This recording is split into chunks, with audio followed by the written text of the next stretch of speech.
Have you ever had a moment, just a brief one, when everything felt strangely light? As if the world, with all its seriousness and urgency, suddenly revealed a hidden smile behind the curtain? Maybe it happened in the middle of a crisis or during a long night of worry, when for some inexplicable reason, you laughed. Not because the situation was funny, not because anything changed, but because something inside you recognized the absurdity of the whole thing. The drama, the grasping, the fear, all of it, for one brief instant, appeared as what it truly was, a dream you had mistaken for reality. And in that recognition, there was freedom, a strange, effortless freedom. It didn't solve your problems, but it transformed your relationship to them. You were no longer trapped inside the story, you were watching it. And as any good audience knows, sometimes the only appropriate response is to laugh. You see, to awaken is not to escape the dream, but to realize that you were dreaming, and then to laugh, not out of mockery, but out of love for the exquisite play of it all. Because life, when truly seen, is neither serious nor frivolous. It is a cosmic drama in which you are simultaneously the actor, the audience, and the playwright. But most of the time, we forget this. We walk around wearing our roles like armor, the responsible one, the wounded one, the seeker, the lost soul, the successful one, the failure. We grip these identities so tightly that we suffocate the vastness of who we really are. We forget the simple truth that roles are costumes, and we mistake the costume for the one who wears it. And so we suffer. Deeply, sincerely, and very, very seriously. But what if I told you that seriousness is one of the great illusions? One of the final tricks of the ego to convince you that the play is real, that the stakes are absolute, that you must fight, achieve, defend, and survive, as though existence itself depended on your performance. What if awakening is not the discovery of some heavy spiritual truth, but rather the gentle surrender to the lightness of being? The understanding that the universe is not a machine grinding you into dust, but a dancer, twirling, flowing, expressing itself through the rhythm of your heartbeat, the rise and fall of your breath, the unfolding of your life. You see, the universe plays. This is something very few people understand. We think of life as a task, a burden, a quest for meaning, but perhaps life is more like music. You don't listen to a symphony to reach the final note. If you did, you'd rush through the whole thing just to get it over with. No, you listen because of the melody, the rise and fall, the tension and release, the pauses that make the notes shine. Life is the same. We are not here to arrive. We are here to participate in the cosmic dance. But to see this, to really see it, requires a shift in perspective, a softening around the edges of reality, a willingness to let the seriousness crumble, even if only for a breath. For most of us, the dream begins early. As children, we move with a lightness that adults envy. We play without purpose, laugh without reason, cry without shame, and astonish ourselves with our own imagination. A stick becomes a sword, a hallway becomes a castle, a puddle becomes the ocean. We dance on the edge of reality with effortless grace, but then the world begins to teach us. It teaches us how to be someone, how to fit into a name, a role, a mask, how to suppress the wildness of imagination in favor of responsibility, how to trade the boundless now for the narrow corridors of tomorrow and yesterday. You see, the dream thickens. It becomes sticky, heavy, convincing, and somewhere along the way, we forget that we were dreaming it. We get swept into the storyline so deeply that the idea of stepping back, even for a moment, feels impossible. But awakening, my friend, is nothing more than this stepping back. Not stepping away, not escaping, but stepping back enough to see the dream for what it is. A magnificent, fleeting performance in the theater of consciousness. It's a curious thing. The dream does not disappear. Life continues. The world continues. Bills still need to be paid. Conversations still happen. The heart still loves and breaks and loves again. But something subtle has shifted. You are no longer hypnotized by the narrative. The same events happen, but the weight is gone. Or rather, the weight is seen for what it is, a projection of the mind. And when you see this, you laugh. You laugh not because life is trivial, but because life is infinitely more playful than you ever imagined. You laugh because you realize that most of your suffering came from taking the dream far too seriously. You laugh because the one who was struggling was never truly separate from the one who was watching. You laugh because awakening feels less like climbing a mountain and more like letting go of a tension you didn't know you were holding. And sometimes you laugh simply because what else can you do? What is more appropriate in the face of the cosmic joke than a smile? Now, don't misunderstand me. This laughter is not cynical. It is not sarcastic. It is not cruel. It is the laughter of relief, the laughter of recognition, the laughter of remembering. It is the laughter of someone waking from a nightmare and realizing the monster was made of dreams. And perhaps the most beautiful part of all is that awakening often feels familiar, as if you have always known, as if the truth is not something newly discovered, but something ancient that was waiting beneath the surface of your awareness. It feels like coming home, not to a place, but to yourself. And once you come home to yourself, even for a moment, something remarkable happens. The world does not change, but the way you see it does. Life continues in all its texture, all its contradictions, all its currents of beauty and sorrow, yet somehow it feels lighter, softer, more transparent, as if reality has been washed clean, revealing the shimmering play beneath the surface. You begin to notice things you've overlooked for years, the subtle rhythm of your breathing, the way sunlight spills across a wooden table, the sound of leaves applauding the wind, the quiet presence of people walking past you on the street, each one dreaming their own dream, carrying their own joys, their own sorrows. You see all this, and instead of division, you feel connection, a gentle, gracious sense that you are part of a great tapestry, woven with threads you never knew were there. And in that moment of noticing, you realize that awakening is not a grand revelation, not a lightning strike of spiritual power, but a softening, a melting of the boundaries you once believed were solid, a re-entering of the world without the armor of seriousness. But why laughter? Why do I say that to awaken is to laugh at the dream? Because laughter is the natural response when the weight of illusion dissolves.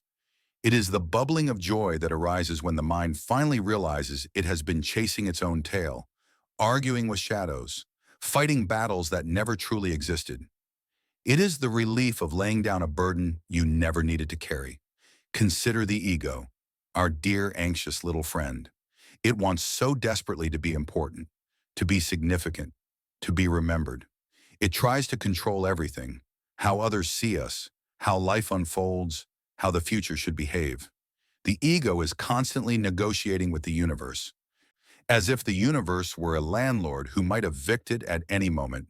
And the universe, being the patient comedian that it is, simply smiles and continues doing what it has always done, unfolding effortlessly, without strain, without argument. Awakening is when you finally see the humor in this. You see the ego trying to steer the cosmos the way one might attempt to steer the tide with a broom, and you laugh, not to mock the ego, but to love it, to appreciate the earnestness with which it tries to protect you, even though you have never been in danger. Oh, the seriousness with which we take ourselves.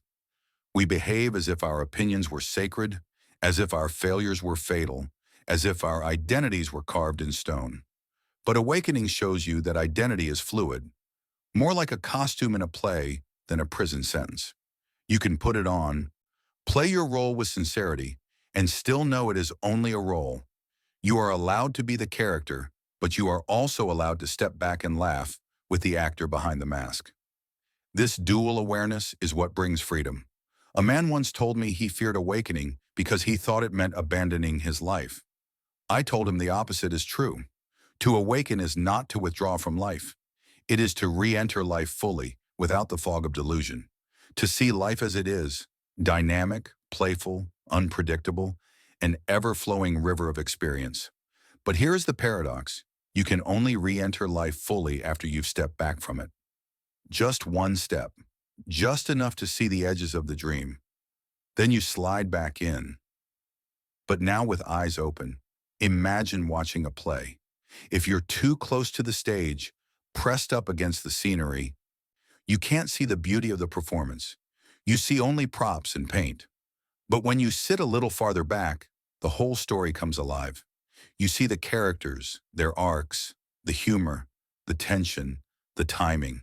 You appreciate the brilliance of the entire production. Awakening is like finding the right seat in the theater of life. You're still in the audience, but you're also aware that you are the stage, the actors, the lighting, and even the empty space in which all of it appears. And once you see that, well, you cannot help but laugh. Life becomes a magnificent cosmic game, not one to win or lose, but one to play. And so the heaviness begins to dissolve. You stop taking your failures personally. You stop treating your emotions as moral judgments. You stop pretending you are separate from the rest of existence. Instead, you begin to wonder, what if every moment, every frustration, every joy, every sorrow is simply the universe exploring itself through the lens of your experience?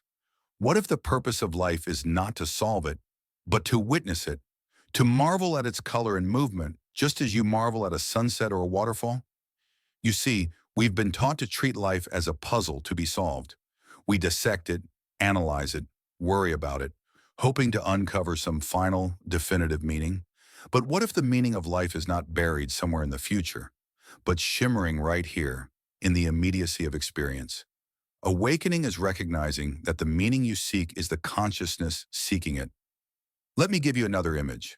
Imagine a man searching his whole house for his glasses, on the shelves, in drawers, under pillows, growing more and more frantic.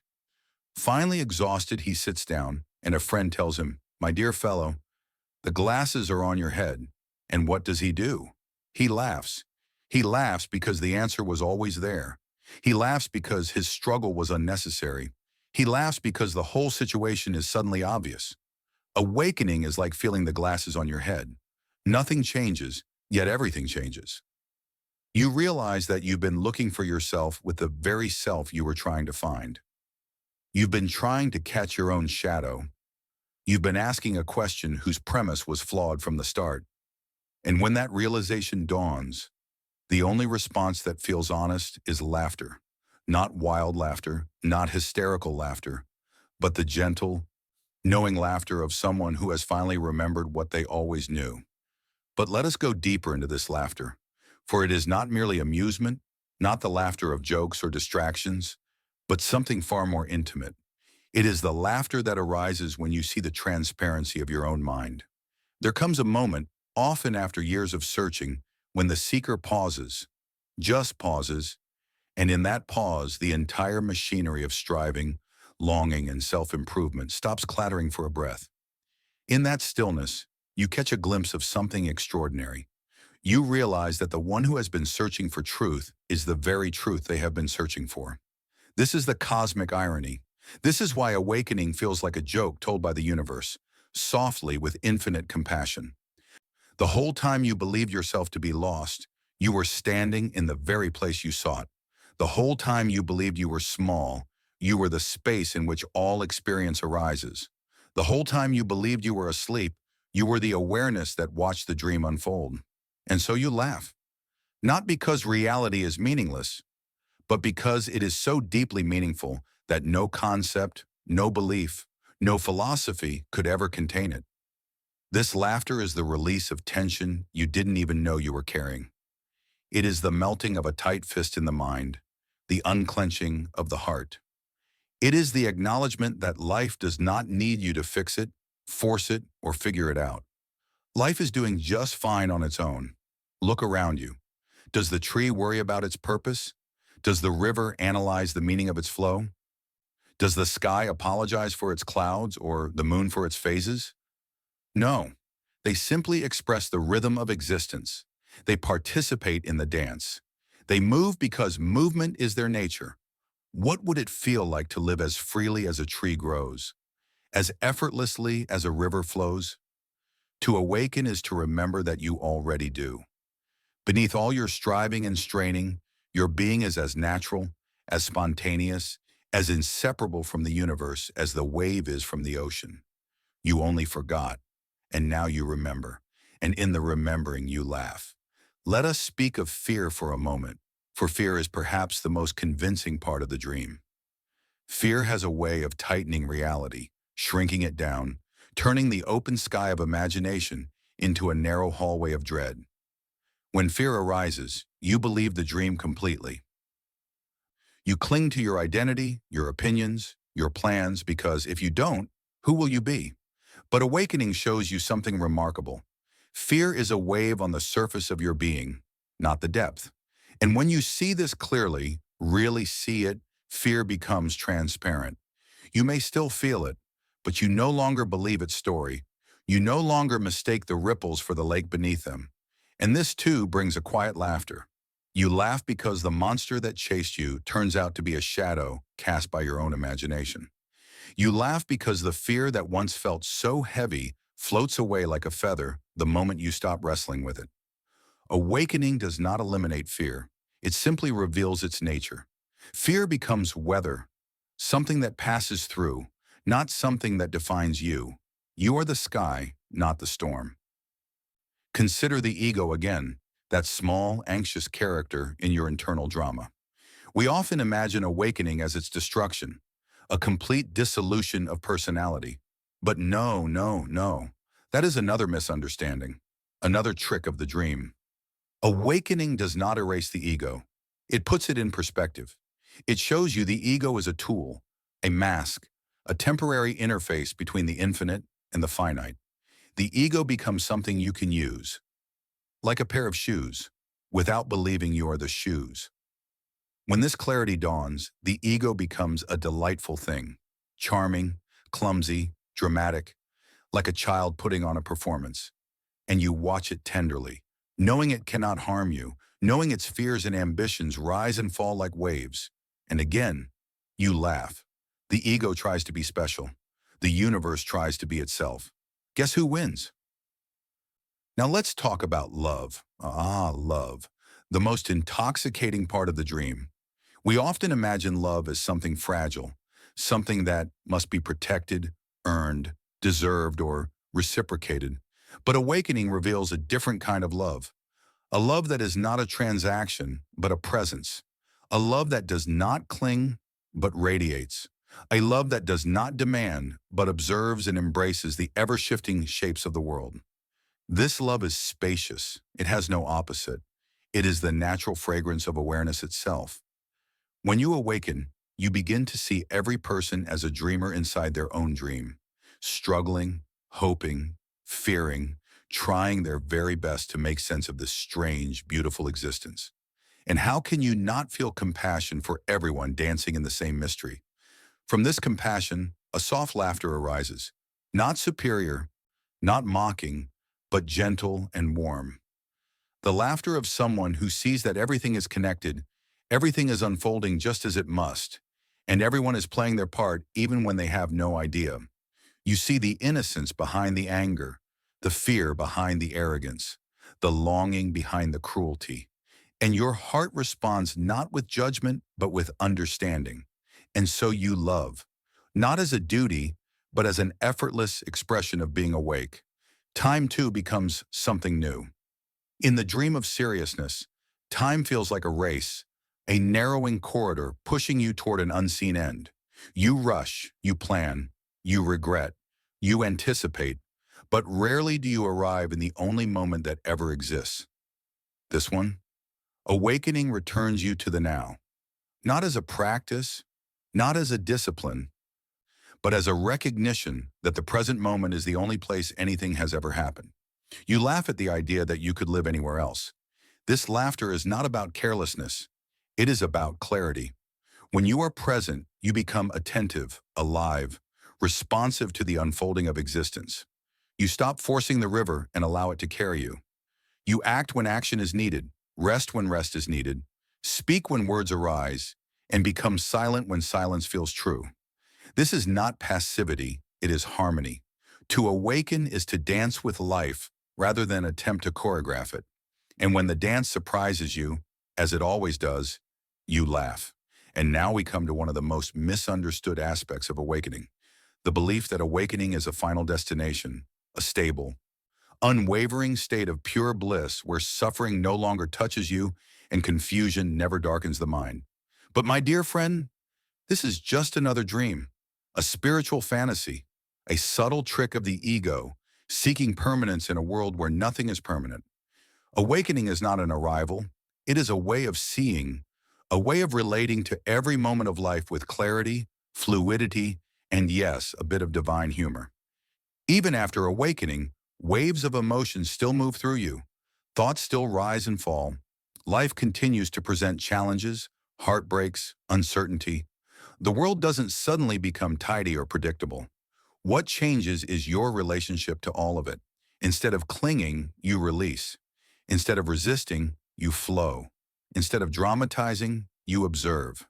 Instead of drowning, you float. Like a lucid dreamer who knows the dream is a dream, yet continues to participate, you live fully in the world while no longer being trapped by it. This is the mature stage of awakening.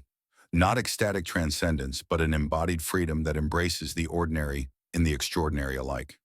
You can cry without being broken, fear without being consumed, love without possessing, and lose without losing yourself. This is the laughter that emerges when you see the fluid nature of reality. It is not the laughter of avoidance, but of insight. Let's explore the nature of control, for control is one of the deepest illusions in the dream. Humans cling to control as if it were the anchor of existence.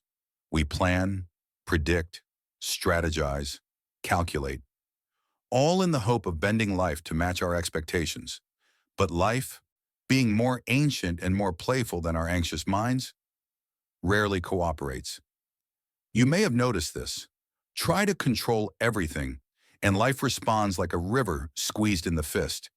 It slips through, it pushes back, it carves its own path, and eventually you exhaust yourself. Awakening arrives in the moment you stop wrestling with the river. When the truth dawns on you that you were never separate from the flow, never the one directing it, only the one imagining that you were. And what a relief that is. The burden drops, the tightness dissolves, and laughter rises. Not because you have given up, but because you have finally given in to the natural intelligence of existence. What a strange dream it was, trying to control the uncontrollable, trying to confine the infinite, trying to predict a dance by refusing to move with it. When you surrender control, you gain something far more precious: participation. You become a collaborator with life rather than its would-be master. You begin to trust the unfolding. You sense that the universe is not a chaotic accident, but a flowing, shimmering process in which every twist is meaningful, every moment is alive, every experience is an invitation to awaken. And the more deeply you trust, the more brightly the laughter shines. Now let us speak of death, for no dream is complete without the shadow of its ending. Many people fear death precisely because they fear awakening. Death threatens the ego, that fragile structure built of memory and belief. It whispers, you cannot hold on. You cannot continue being who you think you are. And the ego trembles. But awakening reveals a larger truth. The ego is not the self. The ego is a temporary arrangement, a character in the dream. When the dream ends, the character dissolves. But the awareness that experienced the dream remains untouched. Death is not the failure of life. It is the completion of a cycle, the closing of a book, the transition from form back into formlessness.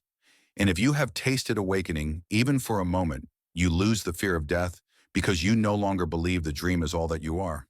You realize that death is not a tragedy, it is a punchline, the ultimate joke, the cosmic wink that reminds you that everything you feared losing was never yours to begin with. And once again, you laugh, not in disrespect, but in awe of the elegance of it all. What then does an awakened life look like? It looks immensely ordinary, beautifully ordinary. A cup of tea, a walk at dusk, a conversation with a friend, a quiet morning with sunlight on the wall.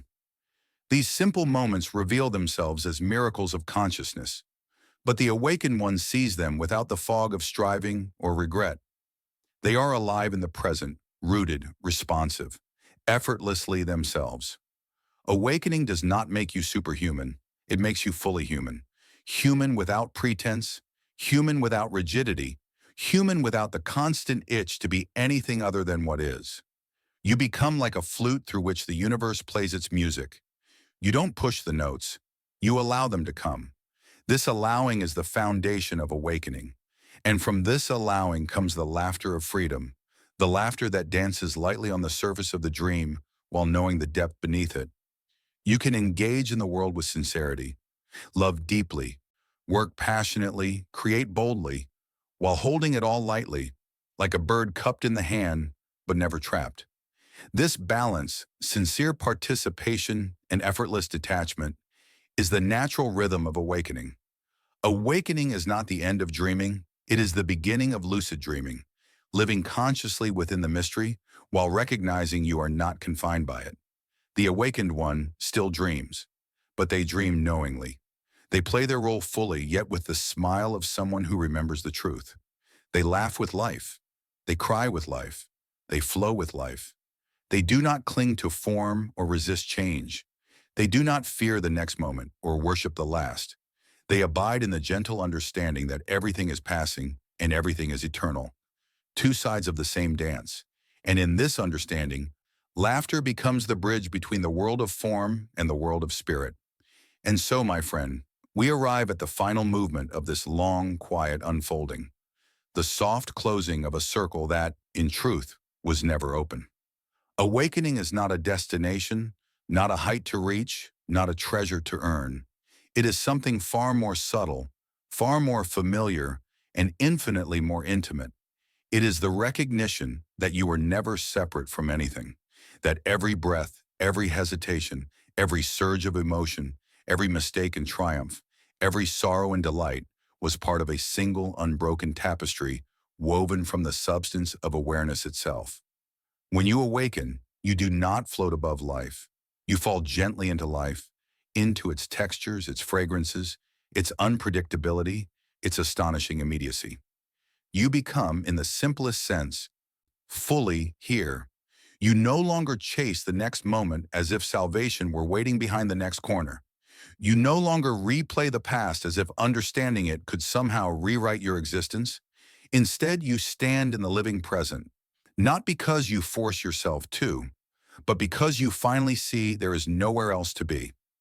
The present moment reveals itself as the only place the dream unfolds, the only place the dreamer watches, and the only place awakening is found. And in this presence, the laughter returns, not the loud kind, but the kind that rises silently from the chest, a soft, knowing warmth, as though life has just whispered a cosmic joke directly into your soul. You laugh because you see that the dance of existence was never meant to be taken with grim seriousness. You laugh because the weight you carried was made of vapor. You laugh because the boundaries you feared were chalk lines drawn on water. You laugh because awakening feels less like gaining truth and more like shedding illusions. You laugh because there is nothing left to fear. And so life becomes something new. Not easier, not always happier, but more honest, more fluid, more compassionate. You begin to treat yourself with the same gentleness you once reserved only for those you loved. You begin to treat others as fellow players in the same mysterious drama, dreamers stumbling toward their own awakening. You begin to see the divine in the mundane, the extraordinary in the ordinary, the infinite in every fleeting moment. This is the heart of awakening, the rediscovery of your own spacious nature, the remembrance that awareness is limitless, the recognition that everything you experience is the universe expressing itself through you. And when the dream feels heavy, you remember the truth. You step back, you breathe, and once again, you laugh. For to awaken is not to escape the dream, nor to destroy the dream, nor to elevate yourself above the dream. To awaken is to laugh at the dream, to delight in its beauty, to marvel at its strangeness, to honor its seriousness without becoming imprisoned by it. To awaken is to see the world as a cosmic play in which every soul forgets, remembers, forgets again, and awakens anew. It is to understand that the dream continues, but the dreamer is free. And in that freedom, in that clarity, in that quiet joy, you find the most precious gift of all, the ability to live wholeheartedly without clinging, to give without fear, to feel without collapsing, to die without regret, and to love without conditions. This, my friend, is the laughter of awakening, the soft echo of your true nature calling you home. And if you listen closely, you may discover it was laughing with you all along.